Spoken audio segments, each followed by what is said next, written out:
Hola, ¿qué tal? Bienvenidos a este análisis teórico a fondo. Saben, a veces pensamos en el sistema circulatorio humano como si fuera pura biología, ¿verdad? Venas, arterias, el corazón.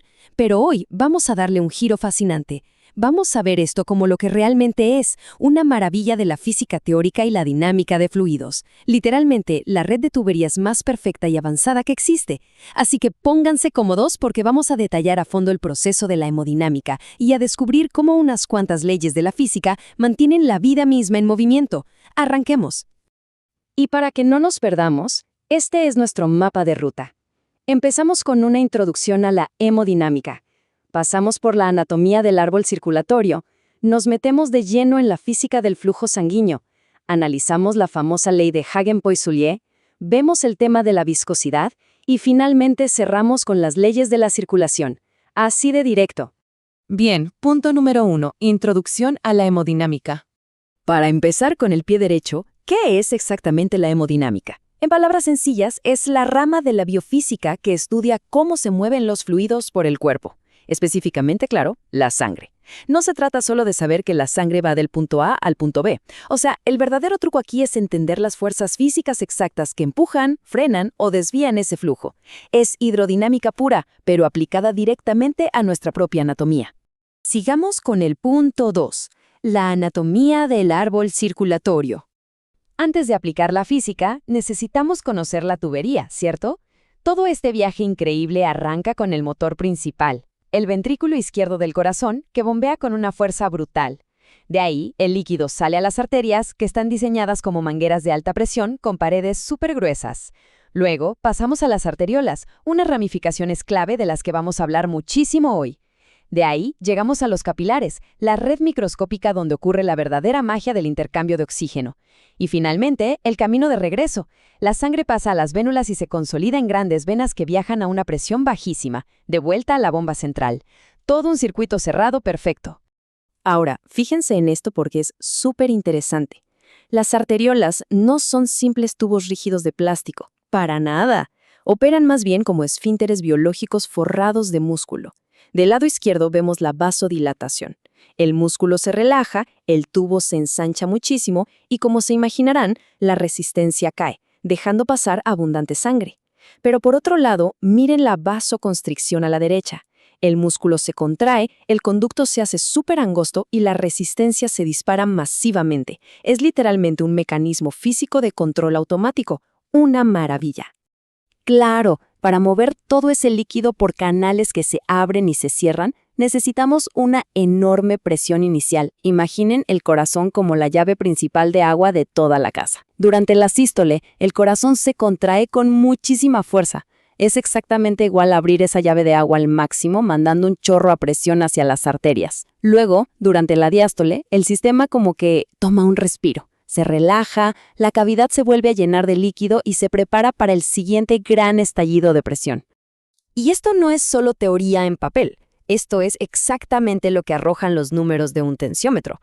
En la fase de sístole, ese bombazo de líquido genera una presión arterial alta en todo este sistema cerrado.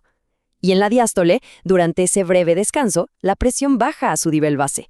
Básicamente, cuando alguien nos toma la presión, lo que está midiendo es la prueba física de esta bomba biológica operando en tiempo real. Pasemos al punto 3. Aquí la cosa se pone aún más interesante.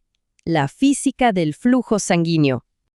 El movimiento de la sangre no es magia, obedece a una batalla constante. Una especie de tira y afloja entre dos fuerzas opositoras. Por un lado tenemos el gradiente de presión. Esta es la diferencia enorme entre la fuerza con la que sale la sangre del corazón y la presión casi nula cuando regresa. Esto es lo que empuja el flujo hacia adelante. Pero por otro lado está la resistencia vascular periférica, que es básicamente la fricción que las paredes de los vasos le ponen a la sangre para frenarla. El caudal que realmente circula es simplemente el resultado final de esa intensa pelea física. Si desglosamos esa pelea en términos de hidrodinámica, vemos que hay variables muy precisas jugando su papel. Obviamente está el gradiente de presión y la resistencia de las que ya hablamos, pero también influye la longitud total de la tubería, porque a mayor distancia, pues más fricción acumulada. Lógico, ¿no? Y un detalle importantísimo, la naturaleza del líquido. es decir, la viscosidad de la sangre. Cada pequeña variación en cualquiera de estos 4 factores altera dramáticamente el flujo final que llega a los órganos. Y esto nos lleva directo al punto número 4, la majestuosa ley de Hagen-Poiseuille. Esta fórmula central es un balance increíblemente elegante. La Q representa el caudal de sangre y fíjense, es igual a la diferencia de presión dividida por la resistencia. Matemáticamente hablando, todo lo que está arriba de la línea, como la presión, es directamente proporcional, o sea, impulsa más flujo. Pero lo que está abajo, la resistencia general, es inversamente proporcional y va a frenar el proceso. Un equilibrio mecánico total. Pero ojo aquí, el verdadero secreto de esta fórmula, el detalle que cambia todas las reglas del juego, es una letrita minúscula. La R, que es el radio del vaso sanguíneo, elevada a la 4ª potencia. ¿Qué significa esto a nivel biológico? Que si una arteriola se encoge mediante vasoconstricción, aunque sea un poquito, la resistencia no sube de manera lineal, aumenta de forma exponencial. Un cambio microscópico en el grosor de una arteria tiene un impacto matemático gigantesco, brutal, en la supervivencia del tejido que depende de esa sangre. Es una completa locura. Entramos a la sección 5. Viscosidad y tipos de flujo. Porque claro, el comportamiento del líquido en movimiento lo cambia todo. Para entender la viscosidad, es súper útil usar esta metáfora. Imagínense tratar de empujar agua a través de una manguera. Pasa rapidísimo y sin mucho esfuerzo, ¿verdad? Ahora imaginen intentar hacer lo mismo, pero el tubo está lleno de dulce de leche o algún jarabe espeso. Imposible. Requiere una fuerza abismal. Bueno, en la clínica pasa algo parecido. En condiciones como la policitemia, donde hay demasiados glóbulos rojos, la sangre se vuelve súper viscosa y espesa. El flujo se resploma y el corazón tiene que hacer un trabajo mecánico agotador y peligrosísimo para lograr bombear. Y no solo importa qué tan espesa es, sino cómo se mueve por ese espacio. Del lado izquierdo tenemos el escenario que siempre buscamos en la naturaleza, el flujo laminar. Aquí, la sangre fluye súper ordenada. Las células avanzan rapidísimo por el centro formando una especie de punta de flecha perfecta, mientras el plasma a los lados avanza lento para proteger las delicadas paredes de los vasos. Pero a la derecha tenemos el problema, el flujo turbulento. Un avance caótico, desordenado, que choca agresivamente contra el interior de las arterias y puede causar un daño severo. Lo curioso de este flujo caótico es que no es silencioso. Al entrar en territorio de turbulencia, dictado por una ecuación que llamamos el número de Reynolds, la física genera un sonido mecánico. Por eso, un profesional de la salud puede ponerse un estetoscopio y simplemente escuchando un murmullo o un soplo extraño, saber casi instantáneamente que ahí, bajo la piel, la hidrodinámica se salió de control, ya sea por una obstrucción o una válvula que falla. Y para atar todos estos principios y entender el gran diseño final, vamos a la sección 6, las leyes de la circulación. Hay una regla de oro aquí, la ley de la continuidad. Básicamente nos afirma que el cuerpo hace un esfuerzo colosal, totalmente invisible para nosotros, para garantizar que el volumen de sangre que viaja por unidad de tiempo se mantenga constante. No importa si esa sangre va por la inmensa aorta o si se está dividiendo en millones de capilares microscópicos. Es un acto de equilibrio hidrodinámico perpetuo, las 24 horas del día.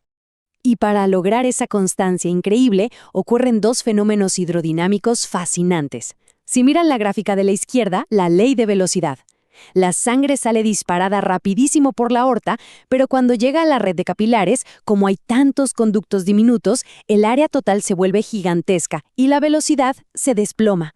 Va lentísimo, lo cual es perfecto para permitir el intercambio de nutrientes con las células. A la derecha, la ley de presión. Vemos una disipación constante de energía. La presión arranca en lo más alto al salir del corazón y va cayendo sistemáticamente hasta llegar casi a cero al terminar su recorrido de vuelta. Entonces, para concluir este análisis, si nos ponemos a pensar, es verdaderamente alucinante.